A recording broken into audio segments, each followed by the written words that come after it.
नमस्कार, आप देख रहे हैं न्यूज 18 राजस्थान। आपके साथ मैं हूं अभिषेक। राजस्थान की सियासत में आज का दिन बेहद अहम है। पायलट गुट पर का हाईकोर्ट में आज अहम सुनवाई होनी है। डिवीजन बेंच 1 में दोपहर 1 बजे सुनवाई होगी। स्पीकर ने राजस्थान हाईकोर्ट को भरोसा दिया है कि शाम 5 बजे तक बागियों पर कार्रवाई नहीं करेंगे। पायलट और 18 विधायकों की याचिका पर आज सुनवाई होनी है। हाईकोर्ट के फैसले पर आज सबकी निगाहें टिकी हुई हैं।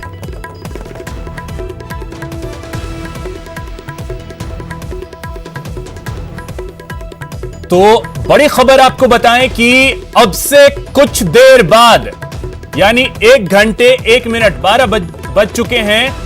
1 बजे सुनवाई होनी है हाईकोर्ट में। सचिन पायलट और उनके समर्थक विधायकों ने जो याचिका लगाई है उसको लेकर आज सुनवाई होनी है। दरअसल जो उन्हें नोटिस दिया गया है उसकी वैधानिकता को लेकर सवाल खड़े किए गए हैं और इसी को लेकर हाईकोर्ट में याचिका लगाई गई है। अब इस याचिका पर दोपहर 1 बजे सुनवाई होगी।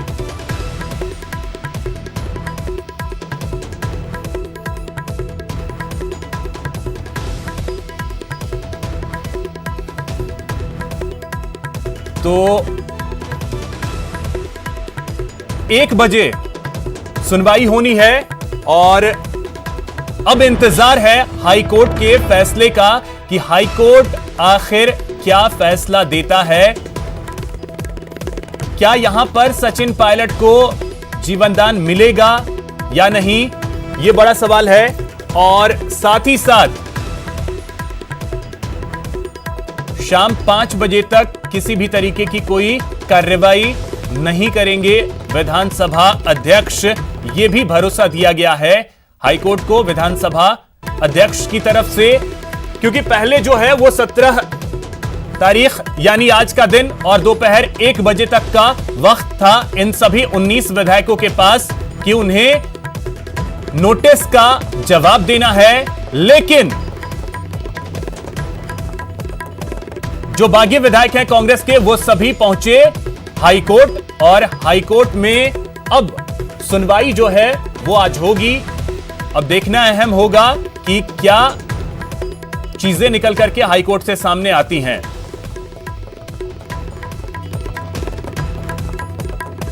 इस वक्त माकपा विधायक बलवंत पूनिया एक प्रेस कॉन्फ्रेंस कर रहे हैं। ये इनका ओवर कॉन्फिडेंस राजस्थान की जनता पर भारी पड़ेगा। साथियों, 7 करोड़ जनता जिसने एक सरकार चुनी, उस सरकार को काम करना था।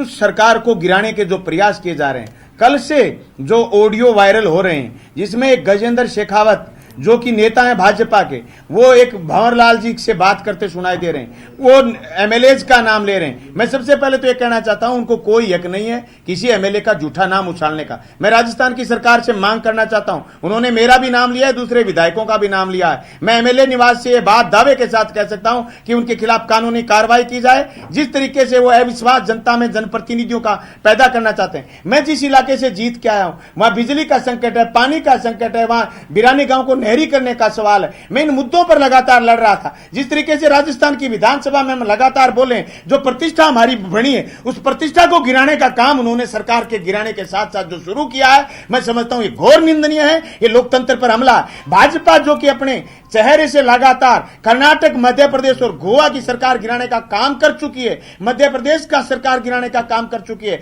वो काम अब राजस्थान में दोहराना चाहती है। मैं आपको फिर कहना चाहता हूं जिस आत्मविश्वास के साथ मैंने राज्यसभा के वोट के समय कहा था, आज मैं फिर कह रहा हूं, वो अपने मंसूबों में कामयाब नहीं होगी। उनके पैसे धरे के धरे रह जाएंगे। वो करोड़ों रुपए जो उन्होंने बड़े पूंजीपतियों को रेलवे के निजीकरण के जरिए एयरपोर्ट भेज करके जो बड़े पूंजीपति को उन्होंने फायदा दे करके ये जो लूट का पैसा इकट्ठा करके विधायकों को खरीदने का काम करने का जो प्रयास कर रहे हैं और सरकार गिराने का जो प्रयास कर रहे हैं, हम न सिर्फ इसकी निंदा करते हैं, उसके खिलाफ मजबूती के साथ लड़ेंगे। मैं विधायक दल से, मार्क्सवादी कम्युनिस्ट पार्टी के नेता होने की हैसियत से आपको यह बात कहना चाहता हूं। मुझे हालांकि मेरी पार्टी मार्क्सवादी कम्युनिस्ट पार्टी ने राज्यसभा के चुनाव में यह कहकर के निलंबित किया था कि आपको जल्दी नहीं करनी चाहिए थी, जरूरत नहीं थी तो वोट नहीं देना चाहिए था। लेकिन मार्क्सवादी कम्युनिस्ट पार्टी ने स्पष्ट कहा था कि भाजपा को उसके मंसूबों में कामयाब नहीं होने होने देंगे। साथियों, मुझे पता उसी समय भी था क्योंकि मैं राजस्थान की विधान।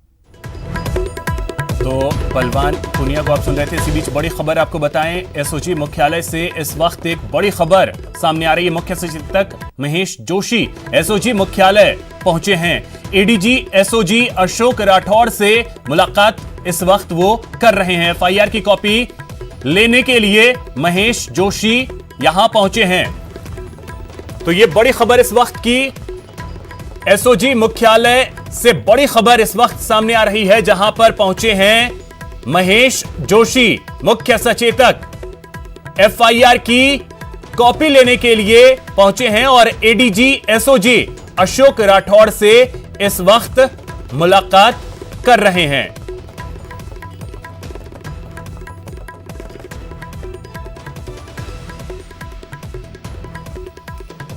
तो आपको बता दें कि 3 लोगों के खिलाफ यहां पर शिकायत दी गई है, जिनमें गजेंद्र सिंह शेखावत का नाम शामिल है, केंद्रीय मंत्री। और उसी एफआईआर की कॉपी लेने के लिए महेश जोशी इस वक्त पहुंचे हैं एसओजी के मुख्यालय में। जो ऑडियो टेप सामने आया है उसको लेकर अब प्रदेश की सियासत जो है वो भी अब धीरे धीरे गर्माती जा रही है, क्योंकि वार और पलटवार जो है वो अब शुरू हो गए हैं। कांग्रेस की तरफ से कई सारे सवाल खड़े किए गए, वहीं दूसरी तरफ बीजेपी की तरफ से भी सवाल खड़े किए गए हैं। लेकिन अब सबसे महत्वपूर्ण है जांच की ऑडियो की प्रामाणिकता क्या है, इसको लेकर जांच होगी। और शिकायत जो है वो एसओजी में दी गई है और इसी की एफआईआर की कॉपी लेने के लिए इस वक्त पहुंचे हैं महेश जोशी एसओजी मुख्यालय। एसओजी में यही शिकायत दी है, इसकी नियमानुसार जांच हो और नियमानुसार जांच होकर जो निष्कर्ष सामने आए उसके हिसाब से कार्रवाई हो, मुकदमा दर्ज। महेश जोशी को आप सुन रहे थे, शिकायत देने के लिए आए हैं। गजेंद्र सिंह को संजय जी और जांच के लिए कहा है और आगे जो दूसरी जो क्लिपिंग है उसमें भी जांच करके एक ये भी बात आ रही है कि और भी क्लिपिंग्स हैं कुछ अभी सामने आएंगे तो उसमें भी कर रहे हैं। तो अब ये कह सकते हैं तीनों के खिलाफ एफआईआर दर्ज हो चुकी है जी, तो आप कॉपी ले रहे हैं। बहुत शुक्रिया सर। तो चलिए, प्रदेश में जो सियासी खींचतान चल रहा है उसका पटाक्षेप कब होगा, हर कोई यही जानने की कोशिश में लगा है। और आज जो नजरें हैं वो टिकी हुई हैं हाईकोर्ट पर कि आखिर हाईकोर्ट क्या सचिन पायलट को आज जीवन दान देता है या फिर उनकी सदस्यता जो है वो वाकई में खतरे में जाती है। कानूनी प्रावधान क्या क्या हैं, क्या क्या चीजें हैं, क्या क्या ऑप्शंस हैं सचिन पायलट के पास अगर हाईकोर्ट से उन्हें झटका लगता है। तो इन तमाम बिंदुओं पर चर्चा करेंगे। हमारे साथ एक गेस्ट पैनल जो है वो भी इस वक्त जुड़ रहा है। सुरेश जैन साहब हमारे साथ हैं, जो कि पूर्व उप सचिव विधानसभा के हैं। इसके अलावा डॉक्टर अभिनव शर्मा जो कि एक अधिवक्ता हैं, वो भी हमारे साथ जुड़ रहे हैं। वॉइस का नमूना देना चाहिए, अपनी आवाज का नमूना देना चाहिए। भंवरलाल शर्मा जी को अपनी आवाज का नमूना देना चाहिए, जिससे यह स्पष्ट हो सके कि आवाजें वाकई उनकी हैं या किसी और की। हम ये कहते हैं, हम चाहते हैं कि देश में लोकतंत्र शुचिता के साथ में चले, लोकतंत्र स्वस्थ हो, लोकतंत्र में भ्रष्टाचार नहीं हो, लोकतंत्र मजबूत हो। तो ये तभी मजबूत होगा जब लोकतंत्र के जो प्रहरी हैं, जनप्रतिनिधि हैं, पूरा मीडिया है, ऐसे जिम्मेदार पदों पर बैठे लोग हैं जो लोकतांत्रिक संस्थाओं का न सिर्फ प्रतिनिधित्व करते हैं बल्कि उनको मजबूत करते हैं। उन लोगों पे किसी भी प्रकार का कोई लांछन नहीं लगे, कोई शक पैदा नहीं हो, कोई शंका उनके आचरण पर नहीं हो। ये लोकतंत्र की मजबूती के लिए जरूरी है। जोशी साहब, मैं चाहूंगा आप एक बार एफआईआर दिखा दें और किन धाराओं के तहत आपने ये मामला दर्ज करा है एसओजी में, वो बता दें हमें। देखिए, एफआईआर दर्ज हो चुकी है, खुद महेश जोशी जी एफआईआर दिखा रहे हैं। डॉक्टर महेश जोशी एफआईआर दिखा रहे हैं, देख सकते हैं वीडियो को। एक आम व्यक्ति की तरह हस्ताक्षर करके उन्होंने एफआईआर की कॉपी की है 120 और 148 राजद्रोह के तहत। जी, राजद्रोह का मामला बनता है महेश जी? निश्चित रूप से राजद्रोह का मामला बनता है। पैसे का लेन देन करके असंतोष पैदा करना, सरकार को गिराने की कोशिश करना, षड्यंत्र रचना, ये राजद्रोह के मामले बनते हैं। और जो हमने FIR दर्ज कराई उस पर SOG जांच करेगी, जो सच्चाई है सामने आएगी सर, आपने 2 और कानूनी प्रक्रिया पूरी होगी। सर, आपने 2 FIR कराई है, 2 अलग अलग 2 क्लिपिंग है। एक क्लिपिंग किन्हीं अलग लोगों की है, दूसरी क्लिपिंग किन्हीं अलग लोगों की है। पहली वाली एक क्लिपिंग में नाम है 3, दूसरी जो क्लिपिंग है उसमें कोई नाम नहीं है। तो दोनों अलग अलग FIR दर्ज कर रही हैं और SOG से हमने मांग की है कि इनकी जांच हो और जांच करके सच्चाई को सामने लाया जाना चाहिए और दोषी लोगों के खिलाफ कार्रवाई। FIR में वैसे किसका नाम है? केंद्रीय मंत्री का नाम भी है। मैंने 3 नाम दिए हैं। भंवर लाल जी शर्मा, उनकी आवाज हम बखूबी पहचानते हैं, हमारे साथी हैं, पुराने कांग्रेस के नेता हैं। उनका तो हमने विधायक के तौर पे भी जिक्र किया है। दूसरा नाम गजेंद्र सिंह जी का है, जो केंद्र जिनकी आवाज सुन के लोग अंदाजा कर रहे हैं कि ये वो हो सकते हैं। और तीसरे कोई संजय जैन है। तीनों के बारे में SOG जांच करेगी और जो भी उचित कार्रवाई क्लिपिंग में करेगी। किसकी आवाज लग रही है आपको? अंदाजा नहीं करना चाहिए।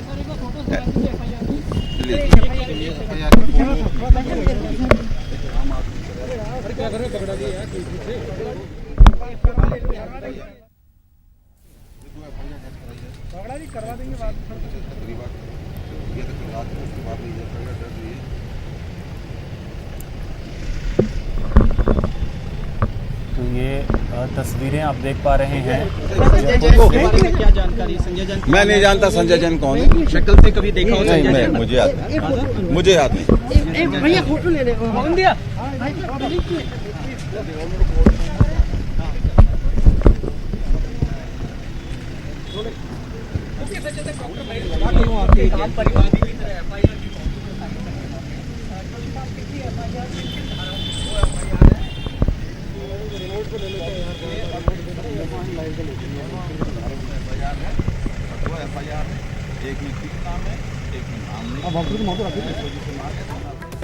तो ये महेश जोशी SOG मुख्यालय से इस वक्त की बड़ी खबर। मुख्य सचेतक महेश जोशी SOG मुख्यालय में पहुंचे, जहां उन्होंने मुलाकात की और ये FIR की कॉपी उन्होंने ली है और वो मीडिया को दिखाते हुए 2 FIR करवाए गए हैं 2 क्लिपिंग को लेकर के।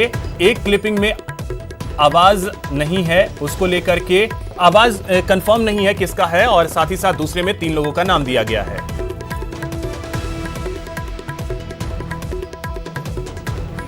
कल जो FIR कराई उसका मेन मोटिव था केंद्रीय मिनिस्टर, और अब आप कहते हैं कि FIR के अंदर क्या उसका जिक्र है? मैंने तो पहले भी नहीं कहा कि केंद्रीय मंत्री का है। मैंने तो गजेंद्र सिंह जी का नाम जो उस ऑडियो में है, जो ऑडियो में वही FIR में लिखाया है। सर, FIR के अंदर क्या मिनिस्टर का नाम SOG ने दर्ज किया है? उसमें मिनिस्टर का कहाँ जिक्र आ गया?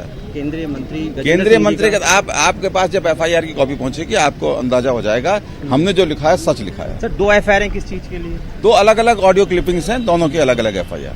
जैसा कि आपने देखा कि महेश जोशी जी का कहना है कि 2 अलग अलग FIR हैं, जिसके अंदर कहीं ना कहीं ये चीजें हैं कि ऑडियो जो हैं एक खुद सरकार के एक MLA की है, इसके अलावा एक सेंट्रल मिनिस्टर गजेंद्र सिंह जी की है। देखना होगा कि SOG ने जो FIR दर्ज की है उसके आधार पर वो अपनी इन्वेस्टिगेशन कब शुरू करती है। कैमरा पर्सन अविनाश के साथ मैं राकेश गुसाई, न्यूज़ 18 राजस्थान।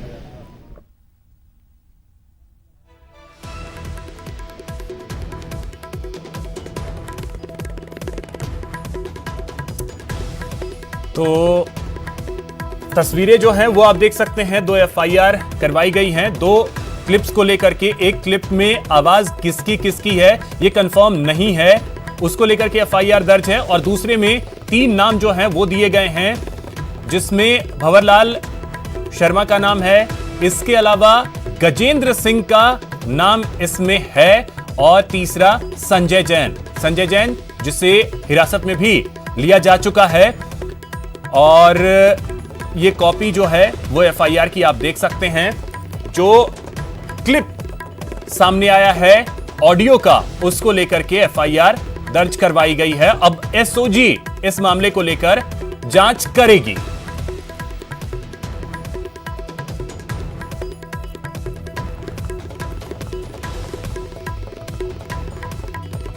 तो चलिए किसी के कानूनी पहलू को हम समझते हैं। हमारे साथ सुरेश जैन साहब जो कि पूर्व उप सचिव विधानसभा के हैं और साथ ही साथ अभिनव शर्मा जी जो कि अधिवक्ता हैं। बहुत स्वागत है आप दोनों का सर न्यूज 18 राजस्थान पर। साथ ही सचिन हमारे साथ जुड़े हुए हैं जो कि हाईकोर्ट के बाहर हैं और दिनेश भी हमारे साथ जुड़े हुए हैं जो कि होटल फेयरमाउंट के बाहर मौजूद हैं। सबसे पहले अभिनव जी आपसे समझना चाहेंगे इस एफआईआर को लेकर के जो अभी करवाई गई है। सुना होगा आपने भी कि महेश जी क्या कुछ कह रहे थे। किस तरीके से इसे देखा जाए ये जो एफआईआर करवाया गया है क्लिप को लेकर?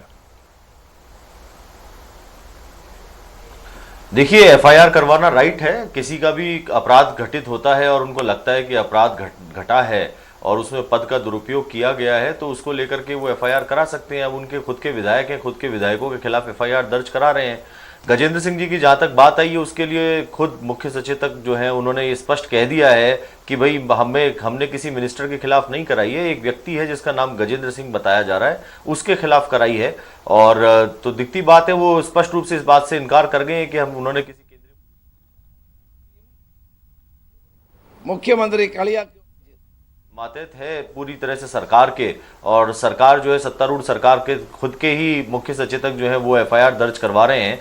तो अब देखने वाली स्थिति ये है कि कितनी निष्पक्षता से इस प्रकरण की जांच हो सकती है। वहीं जो विधायक हैं वो डिनाई कर रहे हैं कि उनकी आवाज नहीं है। और जहां तक रही बात वॉइस सैंपल देने की, उन्होंने कहा कि वॉइस सैंपल आकर के देना चाहिए। तो वैसे तो किसी को कंपेल किया नहीं जा सकता है, पर रितेश साहब का जजमेंट है सुप्रीम कोर्ट का जिसमें उन्होंने कह दिया कि मजिस्ट्रेट जो है वो उसको इच्छा के विरुद्ध भी अपना वॉइस सैंपल देने के लिए बाध्य कर सकते हैं। तो ये वस्तु स्थिति है। अब देखते हैं कि आने वाले समय में इन्वेस्टिगेशन किस प्रकार से करते हैं। एक व्यक्ति को अरेस्ट किया गया है, मंत्री चूंकि सस्पेंड कर दिए गए हैं, विधायक जो है उनको सस्पेंड कर दिया गया। हो सकता है शाम तक विधायक जी को भी अरेस्ट कर लेंगे। नहीं, एक और चीज अभिनव जी, राजद्रोह की बात कही गई है, क्या ये राजद्रोह का मामला बनता है?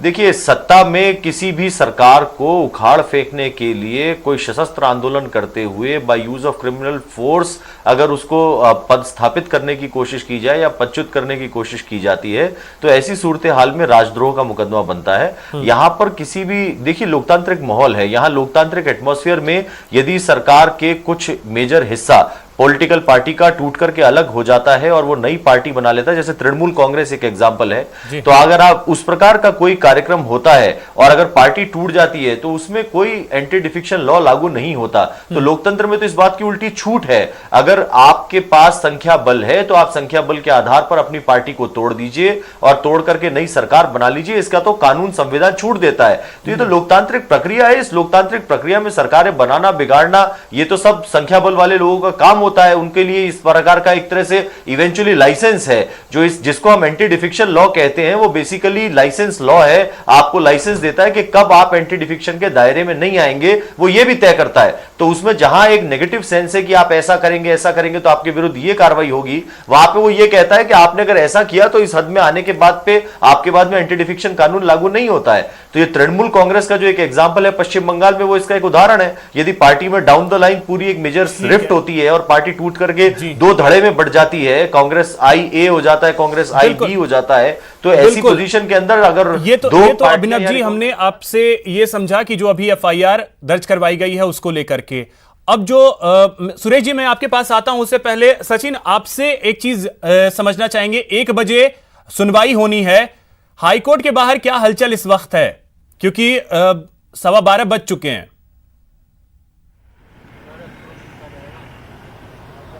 बिल्कुल, देखिए अभिषेक, आज 1 बजे सुनवाई का समय तय है और तय समय से ही सुनवाई होगी।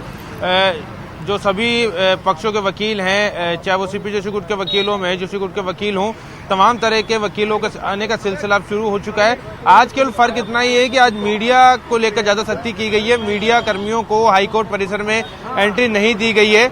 उनको जो मुख्य सड़क है हाईकोर्ट की वहीं पर रोक दिया गया है, उसके आगे मीडिया की एंट्री नहीं है। और जितने भी पक्षकार वकील हैं उनको भी की गाड़ी को सबको बाहर पार्क करवाया गया है, क्योंकि कल काफी भीड़ अंदर हो गई थी और शायद यही वजह है कि सब लोगों को बाहर आज रोक दिया गया है। सख्ती काफी रखी गई है, लेकिन जो सुनवाई का समय है वो फिक्स है। उसमें बीच में खबरें आ रही थी कि शायद उसको 3 बजे कर दिया जाए, लेकिन इस तरह की कोई खबर अभी तक सामने नहीं आई है। तय समय पर ही सुनवाई होगी। सरकारी अधिवक्ता जो एजी है महाधिवक्ता वो कोर्ट पहुंच चुके हैं। सीपी जोशी गुट के अधिवक्ता हैं प्रतीक कासलीवाल वो इस समय कोर्ट पहुंच चुके हैं। तो तमाम तरह के जो अधिवक्ता हैं वो कोर्ट पहुंच चुके हैं। उनके कोर्ट पहुंचने का सिलसिला शुरू हो चुका है और ये मान के चला जा रहा है कि 1:10 के आसपास जो है वो मामले में सुनवाई शुरू हो जाएगी, क्योंकि उससे पहले जो एक मामला लगा है प्रोनाउंसमेंट का, अभिनव शर्मा जो हमारे बैठे हुए हैं उन्हीं का एक मामला है जुड़ा है, उसका प्रोनाउंसमेंट होगा जजमेंट का, उसमें 5 से 10 मिनट का समय लग सकता है और उसके बाद 1:10 के आसपास सचिन पायलट गुट की ओर से जो याचिका लगाई गई है उस पर सुनवाई शुरू होने की पूरे आसार है। जी चलिए, सुनवाई पूरे आसार हैं कि शुरू हो जाएंगे, क्योंकि ये भी तो है कि वक्त जो है वो भी सचिन पायलट के पास कम है और धीरे धीरे जो घड़ी की सुइयां हैं वो बढ़ती जा रही हैं। आप नजर बनाए रखें, आगे भी आपसे अपडेट्स लेते रहेंगे। दिनेश, आपके पास आना चाहेंगे और आपसे समझना चाहेंगे वहां की स्थिति कि होटल फेयरमाउंट से कुछ अपडेट निकल करके सामने आया हो, क्योंकि 2 विधायकों को तो निलंबित कर दिया गया है, शो कॉज नोटिस उन्हें दे दिया गया है, उसके बाद की कुछ हलचल वहां।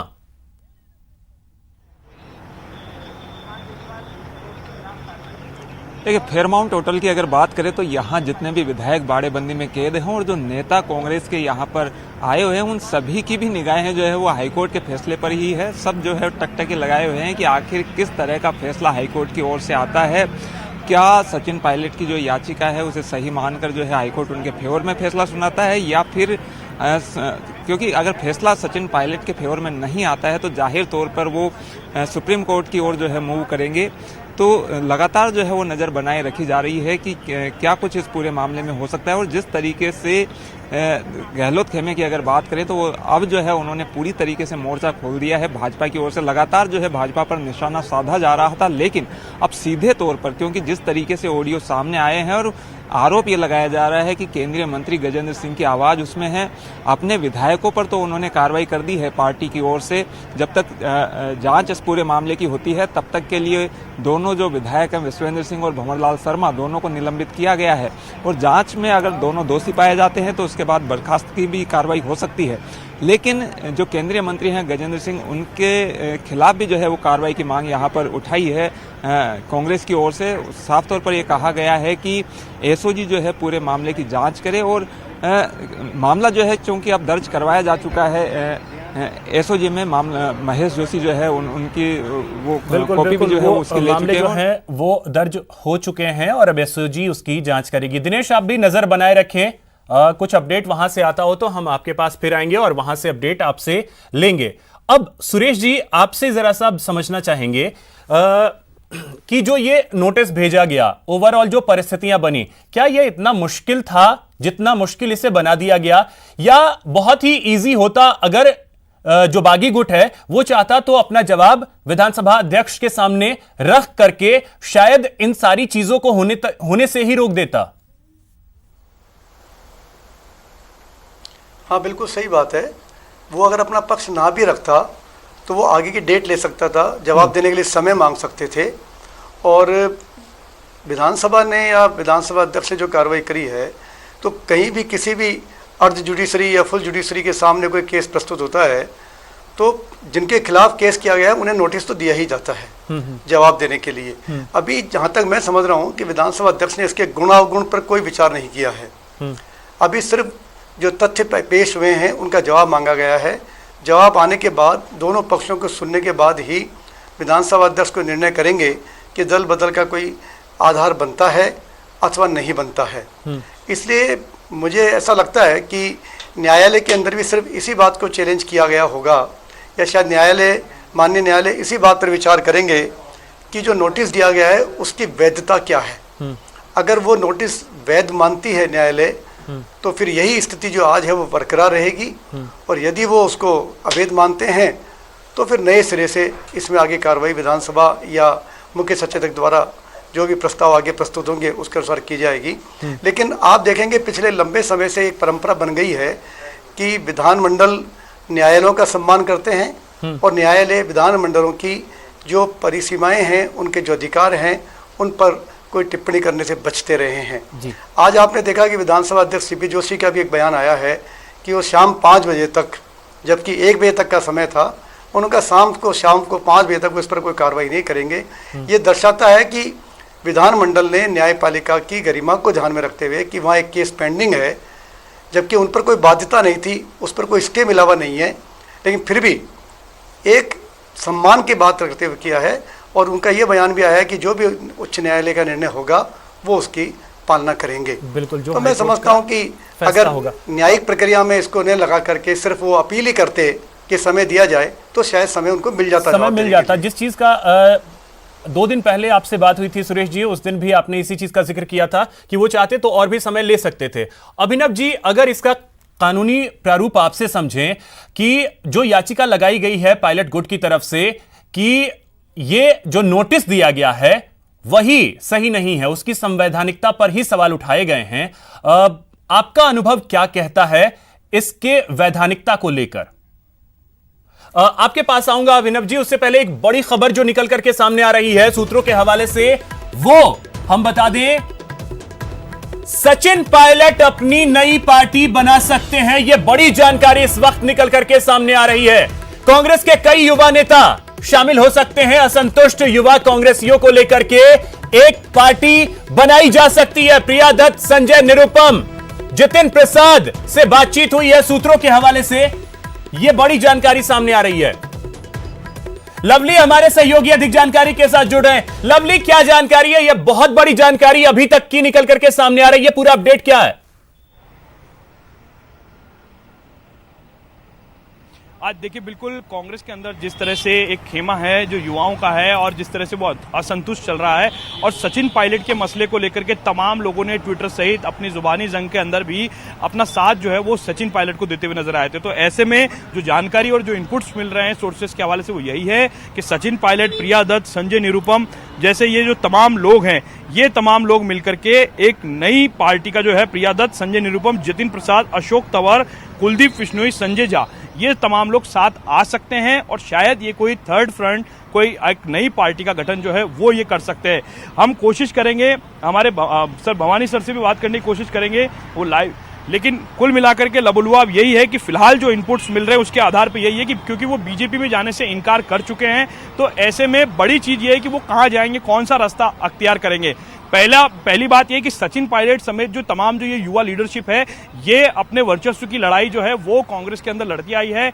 पद की जो जिस तरह से लड़ाइयां मध्य प्रदेश के अंदर देखने को मिली और राजस्थान के अंदर भी कमोबेश की स्थिति देखने को मिली, तो इन तमाम लोगों को जो जैसा कि सोर्सेज बता रहे हैं, इन तमाम लोगों के बीच में लगातार कम्युनिकेशन चल रहा है और इस बात पर एक राय बन सकती है, एक टेबल पर अगर ये लोग बैठेंगे तो एक राय बन सकती है कि वो इस तरह की पार्टी का गठन करें, क्योंकि अब राजस्थान के अंदर और तमाम तरह से कांग्रेस में जाने के जो दरवाजे हैं, वापस लौटने के जो दरवाजे हैं सचिन पायलट के लिए, वो बंद होते हुए नजर आ रहे हैं। क्योंकि जिस तरह से हाईकोर्ट के अंदर भी उनके जो एडवोकेट्स हैं वो मुखर हो रहे हैं। आज जैसा कि विधानसभा अध्यक्ष के पास 1 बजे तक का समय था, लेकिन हमने कल भी इस बात का जिक्र किया था कि समय 5 बजे तक बढ़ाया जा सकता है। ये बहुत बड़ा अपडेट इस वक्त आपने दिया है सूत्रों के हवाले से, जो जानकारी निकल करके सामने आ रही है। इसमें एक और महत्वपूर्ण सवाल है, वो मैं आपसे लूंगा, लेकिन यहां वक्त है एक छोटे से ब्रेक का। सुरेश जी और अभिनव जी, मैं आपके पास भी आऊंगा, लेकिन उससे पहले यहां रुकूंगा एक छोटे से ब्रेक के लिए।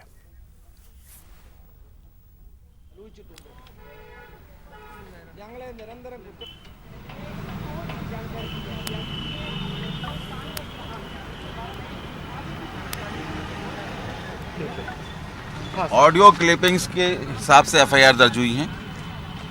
एक ऑडियो क्लिपिंग में 3 नाम हैं, इसलिए एफआईआर में उस ऑडियो क्लिपिंग के बिहाफ पे जो एफआईआर दर्ज कराई उसमें 3 नाम हैं।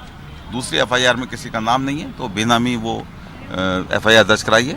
एसओजी से उम्मीद है एसओजी पूरी जांच करेगी, जांच करके जो दोषी होंगे उनके खिलाफ कार्रवाई करेगी। लेकिन सर, आपको शौक नहीं होता राजनीति का स्तर ऐसा भी हो सकता है? कितना शौक हो रहा है, मेरे को ही नहीं, पूरे राजस्थान को शौक हो रहा है। राजस्थान की परंपराएं नहीं है, लेकिन जो लोग कर रहे हैं उनको शर्म नहीं आ रही। दुख की बात यह है, इस तरीके की राजनीति राजस्थान की जनता ने कभी सोची नहीं थी।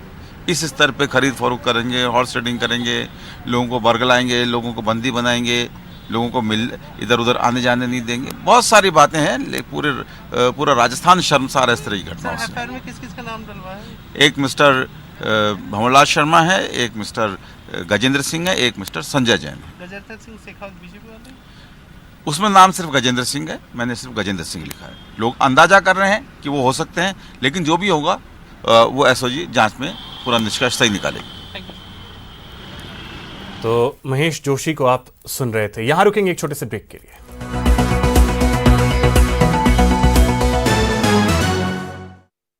बड़ी खबर आपको बता दें, एसओजी में महेश जोशी ने एफआईआर दर्ज करवाई है। 2 एफआईआर करवाए गए हैं। एसओजी ने संजय जैन को हिरासत में भी ले लिया है और उससे पूछताछ भी की जा रही है।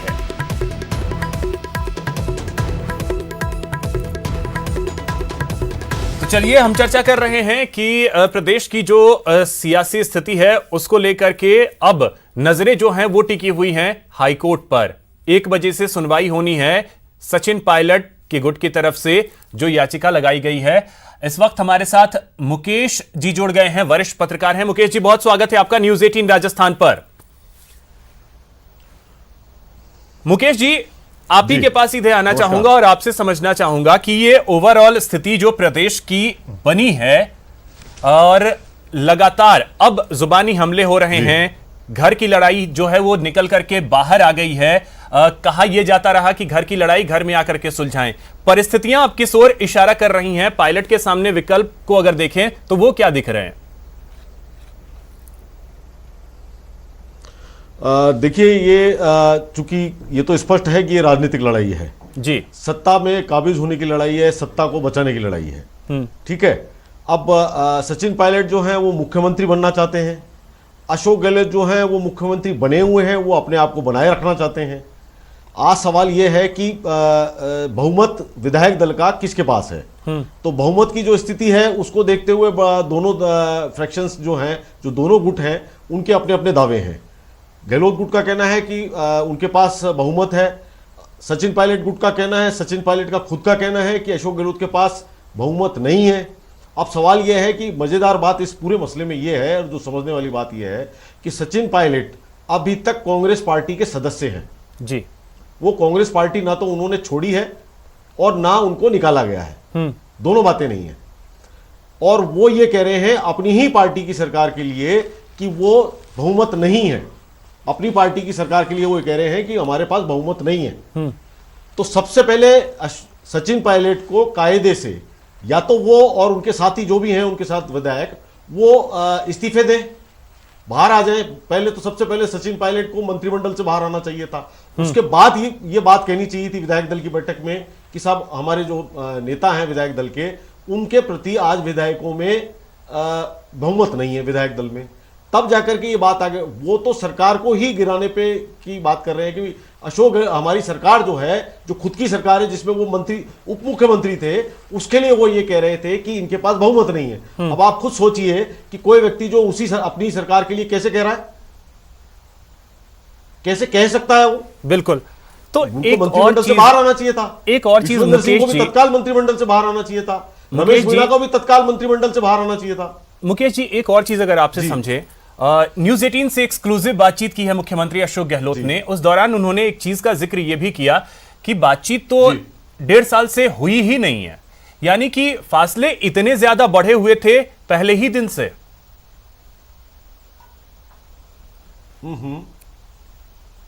अगर दोनों के बीच में संवाद ही नहीं था तो आप मुझे बताइए कि क्यों तो मुख्यमंत्री ने उनको अपने मंत्रिमंडल में रखा हुआ था और क्यों सचिन पायलट उस मंत्रिमंडल के सदस्य बने हुए थे। आप खुद सोचिए। ये तो प्रश्न जवाब अपने आप है इस प्रश्न के अंदर कि जो व्यक्ति अपने मुख्यमंत्री से कोई संवाद ही नहीं कर रहा है और मुख्यमंत्री अपने मंत्री डिप्टी चीफ मिनिस्टर से कोई संवाद ही नहीं है, दोनों के बीच में कम्युनिकेशन नहीं है, तो वो क्यों मंत्रिमंडल में बने हुए थे? क्या कर रहे थे वो 1.5 साल से? ये सवाल सचिन पायलट से पूछना चाहिए कि आप क्यों बने हुए थे? आप इस्तीफा देते बाहर आते। बिल्कुल। आप इस दिन के लिए बने हुए थे। ये जो आज हो रहा है इसका इंतजार किया जा रहा था। बिल्कुल। आज जो हो रहा है शायद कि क्या इस बात का इंतजार किया जा रहा था कि कोई ऑफर आए और हम ये करें। लेकिन यहां पे मुश्किलें जो हैं वो सचिन पायलट के लिए खड़ी हो गई हैं। मुख्यमंत्री से पूछा जाना चाहिए कि जब आपका संवाद नहीं था तो आपने क्यों रखा हुआ था? बिल्कुल।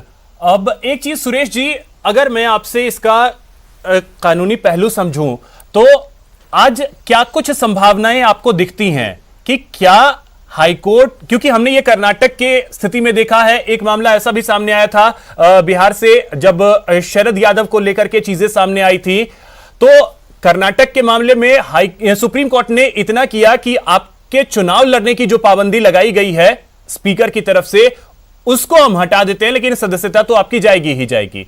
क्या वैसी ही परिस्थितियां सेम यहां पे बनती हुई दिख रही हैं? नहीं, अभी जो वर्तमान में स्थिति है वो इतनी गंभीर नहीं बनी है। अभी सिर्फ उन्हें नोटिस दिया गया है और उन्होंने उस नोटिस को ही अवैध मान करके माननीय उच्च न्यायालय में चैलेंज किया है। माननीय अध्यक्ष जब दलबदल याचिका सुनते हैं तो वो अर्ध न्यायिक शक्तियों के साथ न्यायाधिकरण के प्रमुख के रूप में उसको सुनते हैं। उनके सामने उस समय क्या तथ्य दोनों पक्ष पेश करते हैं, क्या कानून पेश करते हैं, क्या पुरानी नज़ीरें पेश करते हैं, अन्य विधानसभाएं, उच्च न्यायालय, सर्वोच्च न्यायालय के जो फैसले हैं उनको पेश करते हैं और जो तथ्य उनके सामने रखे जाते हैं उन तथ्यों के आधार पर वो कोई निर्णय करेंगे। जितने भी आरोप याचिका में लगाए गए हैं, याचिकाकर्ता को उनके पक्ष में प्रमाण पेश करने पड़ेंगे और जो दूसरा पक्ष है जो पायलट गुट कहलाता है उन्हें उन तथ्यों को नकारना होगा और नई बात कहनी होगी। इसके आधार पर ही जो कोई भी फैसला होगा वो होगा। आज ये नहीं कहा जा सकता कि इस याचिका का अर्थ ये निकाला जाए कि इनको सदस्यता से वंचित ही कर दिया जाएगा। ऐसा नहीं है। कोर्ट के सामने एक बात आई है, उसका जवाब दें, आपस में उसके बाद तथ्य पेश करें एक दूसरे को। वो जब प्रमाणित हो जाएंगे जो तथ्य महेश जोशी जी ने पेश किए हैं, देन हो सकता है कि निर्णय स्पीकर जो चाहें वो करें। ये बात ज़रूर सोचने की है। लेकिन आप खुद देख रहे हैं कि अलग अलग तरह के जो बयान आ रहे हैं उनसे बड़ा कन्फ्यूजन सा क्रिएट हो रहा है। दल याचिका में कहा गया है कि उन्होंने स्वेच्छा से पार्टी का त्याग कर दिया है, इसलिए उन पर दल बदल कानून लागू होता है। और अभी आपके चैनल पे दिखाया जा रहा है कि 2 सदस्यों को सुरजेवाला जी ने कहा कि प्राथमिक सदस्यता से निलंबित कर दिया है, जो आपके सदस्य ही नहीं है, जो आपकी याचिका के अनुसार आप मानते हो कि वो सदस्य नहीं है, उन्हें कैसे निलंबित कर रहे हो आप? निलंबित तो उसे किया जाता है जो आपका सदस्य होता है। बिल्कुल। या तो आपने सदस्य माने या ना माने। तो ऐसे बहुत सारे मुद्दे जब याचिका पर बहस होगी तो क्या कोर्ट इन जो सुरेश जी, सर्वोच्च न्यायालय में बहस नहीं हो सकती? तो क्या कोर्ट आज की इन चीजों को भी संज्ञान में ले सकता है जो आज बातें कही गई हैं प्रेस कॉन्फ्रेंस में सुरजेवाला की तरफ से, और साथ ही साथ जो क्लिप्स सामने आए हैं, क्योंकि उसमें एक विधायक का नाम भी है, तो क्या ये चीजें भी अब कोर्ट संज्ञान में ले सकता है? नहीं, याचिका जो सरकार की तरफ से या विपक्ष हैं वो अपने बहस में इन पॉइंटों को ले सकते हैं, लेकिन मेरे ख्याल से माननीय उच्च न्यायालय के सामने ये मुद्दा ही नहीं है कि क्या FIR लॉन्च हुई, क्या पैसे खाए जा रहे थे या नहीं खाए जा रहे थे। उनके सामने सिर्फ मुद्दा ये है कि क्या दल बदल कानून के किन्हीं प्रावधानों का उल्लंघन करते हुए याचिका ये नोटिस दिया गया है क्या, और यदि दल बदल कानून के जो प्रोविजन है उन प्रोविजन के अनुसार ही नोटिस दिया गया है तो मुझे लगता है कि उच्च न्यायालय यहीं तक अपने आप को सीमित रखेगा। बाकी आप जानते हैं कि नहीं, क्योंकि सुरेश जी इस चीज में थोड़ा सा कंफ्यूजन इस वजह से, और उस संबंध में ज्यादा टिप्पणी करना उचित नहीं है। हाँ, ये चीज तो बिल्कुल सही है, लेकिन सुरेश जी इस वजह से कंफ्यूजन क्योंकि किसी भी विधायक ने पार्टी के खिलाफ जाकर के कोई शब्द का इस्तेमाल नहीं किया है, पार्टी के खिलाफ किसी ने कोई बयानबाजी नहीं की है। नहीं, लेकिन जैसा सुनने में आ रहा है जो याचिका पेश की गई है उसमें याचिकाकर्ता ने, चीफ व्हिप ने निश्चित रूप से सभी सदस्यों के खिलाफ कुछ ऐसे तथ्य पेश किए होंगे कि जो ये प्रमाणित करते होंगे कि उन्होंने पार्टी के खिलाफ जाके कोई कार्रवाई करी है या कोई बयान दिया है या कोई किसी टीवी चैनल को इंटरव्यू दिया है या कोई ट्विटर पे डाला है या अखबार में दिया है। हो सकता है आपके हमारे ज्ञान में ना हो, क्योंकि अभी हमने वो पूरी तरह 19 याचिकाएं जो के साथ जो अलग अलग नोटिस जिनको दिए गए थे वो मैंने भी नहीं पढ़े हैं और शायद बहुत कम लोगों ने उनको पढ़ा होगा। अभी उच्च न्यायालय के सामने जब मामला आएगा तो निश्चित रूप से उन तथ्यों को शायद वादी प्रतिवादी के वकीलगण बहस में काम में ले सकते हैं। बिल्कुल, ये न्यायालय पर है कि वो उस पर किस आधार पर निर्णय करते हैं। बिल्कुल। मुकेश शर्मा जी, अगर आपसे समझें, देखिए बार बार बातें आ रही हैं महत्वाकांक्षा और अति महत्वाकांक्षा की, क्या जो हालात बने हैं उसको देख करके ऐसा लग रहा है कि सचिन पायलट शायद अति महत्वाकांक्षा पाल गए? निश्चित तौर पे आपने खुद ने बताया अभी कि अशोक गहलोत जी से जो अभी एक्सक्लूसिव इंटरव्यू किया है जी, उसमें उन्होंने माना है कि 1.5 साल से कोई बात ही नहीं हो रही थी। अभी आपने खुद ने कहा जी। आप मुझे बताइए कि जिन 2 व्यक्तियों के बीच में, मुख्यमंत्री और उप मुख्यमंत्री के बीच में बात नहीं हो रही है, तो सबसे बड़ी जड़ तो वही थी।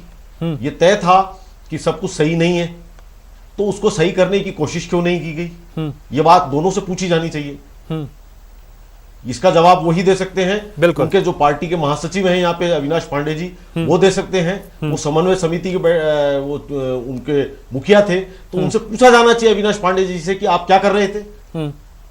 उनके मंत्रिमंडल के सदस्यों से पूछा जाना चाहिए कि वो क्या कर रहे थे। उन पार्टी के नेताओं से, जो दिल्ली में बैठे नेता हैं जो पार्टी चला रहे हैं, उनसे सवाल किया जाना चाहिए कि भाई आप लोग क्या कर रहे थे। देखिए, समस्या तो शुरू दिन से ही थी। जिस वक्त से चुनाव परिणाम आए उसी वक्त से आपने और हमने सबने देखा कि मुख्यमंत्री बनने को लेकर के 3 दिन तक 4 दिन तक क्या कुछ चला। उसके बाद ये तय हुआ कि सब Sachin Pilot deputy chief minister रहेंगे और अशोक गहलोत जी जो हैं वो मुख्यमंत्री बनेंगे। हो भी गया, बन भी गए, शपथ भी हो गई, राहुल गांधी खुद आए, सारे काम हो गए। अब उसके बाद मंत्रिमंडल बन गया, जो भी फार्मूला तय हुआ होगा कि किसके कितने मंत्री बनेंगे वो भी हो गया। मंत्रिमंडल काम कर रहा था, चल रहा था, सारे काम हो रहे थे। आपने देखा होगा पिछले ये जब से कोरोना का मामला शुरू हुआ है मार्च से, तब से हम लगातार राजस्थान सरकार के काम भी देख रहे हैं, सारे काम हो रहे हैं। केंद्र सरकार भी तारीफ कर रही है, दुनिया भर में इस भीलवाड़ा मॉडल की, इस मॉडल की, उसकी सब तारीफ हो रही है। बिल्कुल सही चल रहा था। ये आपको सतही तौर पे कुछ पता नहीं चल रहा था किसी को कि अंदर खाने क्या चल रहा है जी। इसी दौरान ये अचानक से हुआ। ये अचानक से क्यों हुआ? बिल्कुल, कहीं कुछ तो बात होगी। बिल्कुल भाई, एक दिन सुबह उठ करके अचानक से कोई नहीं करता है। ये पूरा तैयारी के साथ किया गया काम है, ये साफ झलक रहा है। आपने खुद ने बताया 1.5 साल से बात नहीं थी, तो ये तो होना ही था। मौके का इंतजार किया जा रहा था, तो मौका आ गया। अब रही बात ये कि क्या ये जो इसकी जो नोटिस है विधानसभा अध्यक्ष का और इसके खिलाफ जो ये कोर्ट में गए हैं, मैं आपको याद दिला दूं कि एक जिस प्रोविजन के तहत वो दिया गया है नोटिस इन विधायकों को जी, उस पे राज्यसभा के चेयरमैन का पहले से ही एक रूलिंग है। मैं आपको याद दिला दूं कि शरद यादव का केस याद दिला देता हूं। बिल्कुल बिल्कुल। शरद यादव जब जनता दल यू के राज्यसभा के सदस्य थे, सांसद थे, वो उनका जब अलायंस टूटा कांग्रेस और जनता दल लालू यादव की पार्टी से, बिल्कुल, तो वो उसके खिलाफ थे और वो रैली में चले गए। जनता दल के सांसद ने चेयरमैन राज्यसभा के सामने एप्लीकेशन लगाई। वेंकैया नायडू उस वक्त चेयरमैन थे, जो बीजेपी के सदस्य थे। बिल्कुल बिल्कुल। उन्होंने उनकी सदस्यता खत्म कर दी इसी आधार पर, जिस आधार पे महेश जोशी जी ने स्पीकर के सामने इन 19 लोगों की शिकायत की है डिस्क्वालिफिकेशन के लिए। आधार वही है। और वो जो जजमेंट है वो अगर किसी को याद होगा तो वो एक डी रवि का एक जजमेंट है सुप्रीम कोर्ट का 1994 का। उसमें सुप्रीम कोर्ट ये तय कर चुका है कि लिखित में रेजिग्नेशन देने की कोई जरूरत नहीं है। जो सदस्य है, जिस पार्टी के टिकट पे चुन के आया है, उसका आचरण से यह स्पष्ट हो जाता है कि उसने स्वेच्छा से उसकी उस पार्टी की सदस्यता त्याग दी है। अब मुझे बताइए कि ये जो 19 सदस्य हैं सचिन पायलट सहित एमएलए जो हैं कांग्रेस के, इनका आचरण क्या है? इनका आचरण क्या शो कर रहा है? बिल्कुल, आचरण क्या कहेंगे उसको, उस आचरण को, उस कंडक्ट को क्या देखिए, शरद यादव का जिक्र तो मैंने इसी वजह से अपने पहले सवाल में भी सुरेश जी से भी किया था, और कर्नाटका वाली स्थिति भी जिसका जिक्र मैंने किया था। तो ऐसे में सुरेश जैन साहब आपसे अगर समझूं, मुकेश जी ने तो क्लियर किया, परिस्थितियां अमूमन वैसी ही हैं। शरद यादव ने गलती शायद ये की थी कि वो विपक्ष की रैली में चले गए थे, जिसमें जेडीयू के नेता नहीं चाहते थे, यानी जेडीयू पार्टी नहीं चाहती थी कि उनके नेता उस पार्टी के रैली में जाएं। सचिन पायलट और उनके गुट ने बस ये किया है कि वो किसी पार्टी की रैली में नहीं गए हैं ये, या किसी पार्टी में शामिल नहीं हुए हैं। लेकिन आचरण जिसको लेकर के जिक्र कर रहे हैं मुकेश शर्मा जी, आचरण तो कुछ उसी तरीके से इशारा कर रहा है। तो ऐसे में सदस्यता जाने का खतरा तो पूरी तरीके से अगर कहें तो वो बना हुआ है, और हो सकता है क्या आज शाम ही विधानसभा अध्यक्ष फैसला ले लें? मैंने कहा ना साहब, इस बारे में जो दिखता है वो सब कुछ वैसा कागजों में भी हो, वो नहीं हो सकता। माननीय अध्यक्ष महोदय जो फैसला लेते हैं वो हम जो देख रहे हैं, सुन रहे हैं, उसके आधार पर फैसले होने की संभावना नहीं है। वहाँ यह है कि क्या तर्क रखे गए दोनों पक्षों के द्वारा। हाँ, यदि मान लो सचिन पायलट का गुट वहाँ जवाब ही पेश नहीं करता है, अपना पक्ष ही पेश नहीं करता है, तो अध्यक्ष महोदय के पास पूरी पावर है कि जिस पक्ष ने याचिका पेश की है उसके तर्कों को सुनकर यदि उन तर्कों को उचित मानते हैं, नियमों के अनुसार मानते हैं, तो फैसला कर सकते हैं। लेकिन यदि सामने वाला पक्ष भी आ जाता है तो फिर उन्हें दोनों पक्षों के द्वारा रखे गए तर्कों की विवेचना करने के पश्चात ही अपना निर्णय लेना होता है। जो प्रतिवादी या पायलट गुट जिसे यहाँ कहना चाहिए, उन्होंने जो तर्क रखे उनका विधि सम्मत खंडन उनको अपनी याचिका के फैसले में लिखना होता है। लेकिन यदि कोई दूसरा पक्ष है ही नहीं, तो जैसा कि उस नोटिस में लिखा हुआ है कि एक तरफा भी इस पर विचार कर निर्णय लिया जा सकता है, तो वो ले सकते हैं, वो सभी न्यायाधिकरण या न्यायालय ले सकते हैं। तो इसलिए मैंने कहा कि इन्होंने क्या विरोधी आचरण किया, ये जिन्होंने याचिका दायर की है उनको माननीय अध्यक्ष के सामने जब इस पर बहस होगी तो सिद्ध करना पड़ेगा, प्रमाण के साथ सिद्ध करना पड़ेगा, और न्यायाधीश जो के रूप में जो माननीय अध्यक्ष बैठे हैं उन्हें उससे संतुष्ट करना होगा। यदि वो उससे संतुष्ट है तो निश्चित रूप से जैसा शरद यादव जी वाले केस में हुआ है वो उसके अनुसार कार्रवाई कर सकते हैं। और यदि वो संतुष्ट नहीं हो सकते तो और प्रमाण की मांग कर सकते हैं या इसको खारिज कर सकते हैं। अच्छा, एक चीज, अगर आज हाईकोर्ट की तरफ से अगर झटका लगता है, एक ये केस हम देखें कि अगर झटका लगता है, फिर सचिन पायलट के पास जवाब नहीं देना चाहते हैं, तो दूसरा विकल्प क्या बचता है सुप्रीम कोर्ट का? बिल्कुल सुप्रीम कोर्ट का विकल्प बचता है, और मैं ये भी कहूं कि उच्च न्यायालय का फैसला किसी भी मामले में हो, चाहे पक्षकार के पक्ष में आए चाहे दूसरे के पक्ष में आए, दोनों ही पक्ष उससे ऊपर के न्यायालय में अपील करने के लिए स्वतंत्र हैं। यदि मान लो माननीय अध्यक्ष के खिलाफ यह फैसला आता है तो ऐसा नहीं है कि माननीय अध्यक्ष सुप्रीम कोर्ट नहीं जा सकते, वो भी स्वतंत्र हैं जाने के लिए। इसी तरह अगर सचिन पायलट गुट के खिलाफ फैसला आता है तो वो भी स्वतंत्र है उच्चतम न्यायालय में जाने के लिए, बशर्ते कि उनके साथ जो विद्वान वकील जुड़े हुए हैं वो उनकी राय इस मामले में क्या रहती है। बिल्कुल, उनकी राय ये रहती है कि साहब सुप्रीम कोर्ट से आपको इस न्याय के इस डिसीजन के विपरीत कुछ मिलने की संभावना है तो बिल्कुल जाएंगे, और अगर उनकी राय आती है कि नहीं आगे भी ऐसा ही निर्णय होने वाला है तो शायद वो ना जावें और जवाब देने की तैयारी करें। तो ये निर्णय डिसीजन आने के बाद डिसीजन में जो तथ्य लिखे जाएंगे, जो कारण बताए जाएंगे, उन कारणों का विद्वान वकीलों द्वारा अध्ययन करने के बाद ही दोनों पक्ष अपने आगे के रणनीति या आगे कोई अपील करनी या नहीं करनी वो तय करते हैं। जो आमतौर पे साधारण रूप से सभी केसों में मेरे ख्याल से ऐसा होता है, अभी अपने साथ वकील थे वो भी मानेंगे कि आगे अपील करने की गुंजाइश तभी बचती है जब उसके अंदर कुछ इस निर्णय में कहीं कोई जो फैसला दिया गया है उसके उलट ढूंढ पाए, अगर कोई संभावनाएं वो तलाश पाने की कोशिश स्थिति में होते हैं तब वो शायद आगे अपील करे। मुकेश जी, अगर मैं आपसे समझूं वर्तमान स्थिति को लेकर के, जिस चीज का जिक्र कर रहे थे, नींव तो शायद 2018 में जैसे ही परिणाम आए थे विधानसभा चुनाव के उसी वक्त पड़ गई थे। क्या उस खाई को पाटने में आला कमान विफल रहा जिसकी परिणति आज सामने आई है? बिल्कुल, वो तो दिख ही रहा है कि पार्टी के जो आला कमान है वो अच्छा, आला कमान होता क्या है पहले तो आप इसको भी तो समझे। आला कमान पार्टी अध्यक्ष और उसके इर्द गिर्द जो पार्टी पदाधिकारी होते हैं खास, वही होता है आला कमान।